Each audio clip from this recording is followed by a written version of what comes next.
Serial गुम है किसी के प्यार में के स्पॉयलर्स लेकर मैं आपके सामने एक बार फिर से हाजिर हूँ। भाई अक्का साहब ने तो हद ही कर दी।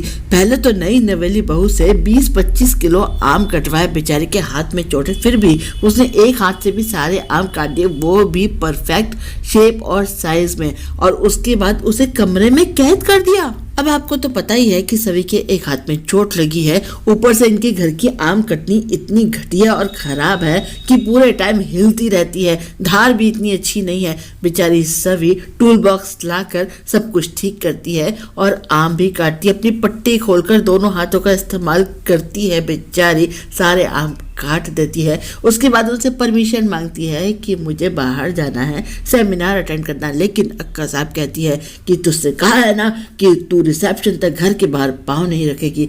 वो कहती है भाई कॉलेज जाने की बात हुई थी, कॉलेज नहीं जाऊंगी, कहीं और तो जा सकती हूँ, लेकिन अक्का साहब उसे कमरे में ले जाकर बंद कर देती है, बाहर से कुंडी लगा देती है। वो बेचारी चिल्लाती रहती है कि मुझे कैद क्यों कर रही हैं, मैं नहीं जाऊंगी कहीं घर से बाहर, लेकिन वो टीवी लगाकर तेरी मेरी डोरियां एंजॉय करने लगती, वो भी फुल वॉल्यूम में। अब सभी भी चिल्ला चिल्ला के जब थक जाती तो सोचती है कि ये तो हद हो गई, मैं इनकी हर बात मान रही हूँ, लेकिन ये है कि मुझे कैद करके घर में रखना चाहती है। मैं अन्याय नहीं सहूंगी, मैं अपने पापा की बेटी हूँ, अब तो ये मुझे रोक नहीं सकती। दरवाजा बंद है तो क्या हुआ, मैं घर से बाहर निकल के दिखाऊंगी। खिड़की से कूद जाती है भाई वो।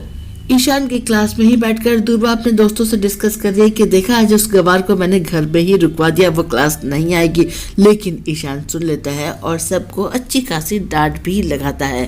अक्का साहब रीवा और ईशान को मिलाने की पूरी कोशिश कर रही है, दोनों का टिफिन भी एक साथ भेज दिया है। ईशान रीवा के साथ खाना नहीं खाना चाहता, लेकिन रीवा इंसिस्ट करती है तो मान जाता है। सभी सेमिनार में पहुंच जाती है, क्वेश्चंस करती है। ईशान भी वहां पर है और देखता है कि ओ माय गॉड ये तो यहाँ पहुंच गई। इधर अक्का साहब को सभी घर में नहीं मिलती तो वो ढूंढ मचाती है, पता चलता है कि सभी तो सेमिनार में पहुंच गई। ईशान से कहती है कि जल्दी से उसको लेकर घर आ, लेकिन सभी सालस्कर साहब यानी कि नागपुर के पुलिस कमिश्नर साहब के साथ बाहर निकल चुकी है। अब बेचारा ईशान उसे ढूंढे तो कैसे ढूंढे। दोस्तों आज बस इतना ही, फिर मिलते हैं अगले अपडेट्स के साथ। चलती हूँ, बाय।